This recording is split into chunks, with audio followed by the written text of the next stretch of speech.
మీ మనసులో ఏదో బాధ ఉంది, ఇంట్లో సమస్యలు కూడా ఉంటాయి, లేక ఆఫీస్లో ప్రమోషన్ ఏదో రావట్లేదు. ఇలాంటి విషయాలన్నీ ఈ మధ్య కాలంలో చాలామంది ఎవరితో పంచుకుంటున్నారో తెలుసా? ఫ్యామిలీ మెంబర్స్తో కాదు, ఆర్టిఫిషియల్ ఇంటెలిజెన్స్ చాట్ జీపీటీతో.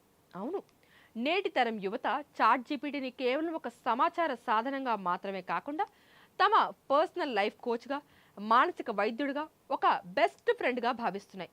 ఇక తమ జీవితంలోని జరుగుతున్నటువంటి అత్యంత వ్యక్తిగత విషయాలను కూడా దాంతో షేర్ చేసుకుంటున్నాయి.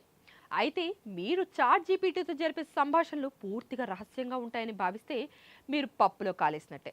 మీ వ్యక్తిగత చాట్లు రేపు కోర్టుల వరకు వెళ్లే ప్రమాదం కూడా ఉందంటూ నిపుణులు ఒక సంచలన విషయాన్ని అయితే బయటకు తెచ్చారు.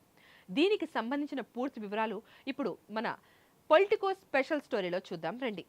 ప్రస్తుతం రోజుల్లో టెక్నాలజీ మనుషుల జీవితాల్లో ఎంత పెద్దగా భాగమైపోయిందో ప్రత్యేకంగా చెప్పక్కర్లేదు. ముఖ్యంగా యువత తమ ప్రేమ వ్యవహారాలు, కుటుంబ కలహాలు, ఉద్యోగాల ఆందోళన, ఇలాంటి సున్నితమైన విషయాలను కూడా చాట్ జీపీటీ లాంటి ఏఐ సాధనాలతో పంచుకుంటున్నారు. కానీ మనం ఒక డాక్టర్ వద్దకో, లాయర్ వద్దకో లేదా సైకాలజిస్ట్ వద్దకో వెళ్ళినప్పుడు లభించే చట్టపరమైన గోప్యత ఈ ఏఐ ప్లాట్ఫామ్లో అయితే అస్సలు లభించదు. ఇదైతే మీరు ఖచ్చితంగా గుర్తుపెట్టుకోవాల్సిందే. ఏదైనా నేర పరిశోధనలు లేదా చట్టపరమైన వివాదాలు తలెత్తినప్పుడు మాత్రమే కోర్టులు లేదా దర్యాప్తు సంస్థలు ఆదేశిస్తే మాత్రమే ఏఐ సంస్థలు ఈ చాట్ రికార్డులను ప్రభుత్వాలకు అందజేయాల్సి ఉంటుంది. అలాంటి పరిణామాలు ఇప్పటికే అంతర్జాతీయంగా మొదలయ్యాయి.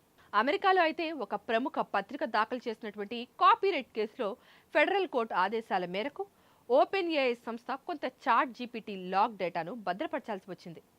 రేపటి రోజున ఏదైనా దర్యాప్తులో కీలకంగా మారే అంశాలు మీ చాట్లో కనిపిస్తే అవి భవిష్యత్తులో మీకే వ్యతిరేకంగా చట్టపరమైన ఆధారాలుగా మారే అవకాశం కూడా లేకపోలేదు. అయితే దీని అర్థం ఏఐ సంస్థల్లో పనిచేసే ఉద్యోగులు కూర్చుని మీ చాట్లన్నీ చదువుతారని కాదు. కానీ యూజర్లు ఎంచుకునే ప్రైవసీ సెట్టింగ్స్ని బట్టి కొన్ని చాట్లు ఏఐ సిస్టమ్ను మరింత మెరుగుపరచడానికి, దానికి శిక్షణ ఇవ్వడానికి బ్యాక్ ఎండ్లో స్టోర్ అవుతూ ఉంటాయి.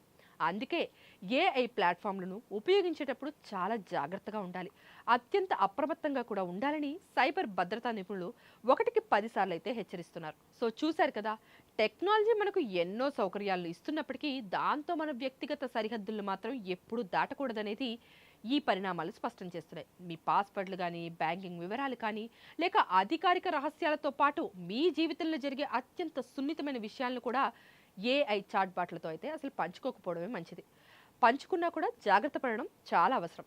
టెక్నాలజీని వాడుకుందాం, కానీ మన ప్రైవసీని పనంగా పెట్టకుండా జాగ్రత్త పడదాం. ఇలాంటి మరిన్ని ఇంట్రెస్టింగ్ అప్డేట్స్ కోసం పొలిటికోస్ ఛానల్ను ఇప్పుడే లైక్ చేయండి, షేర్ చేయండి మరియు సబ్స్క్రైబ్ చేయడం అస్సలు మర్చిపోకండి. Thank you for watching. Signing off. Please subscribe to the channel and download the Politicos app from the links in the description.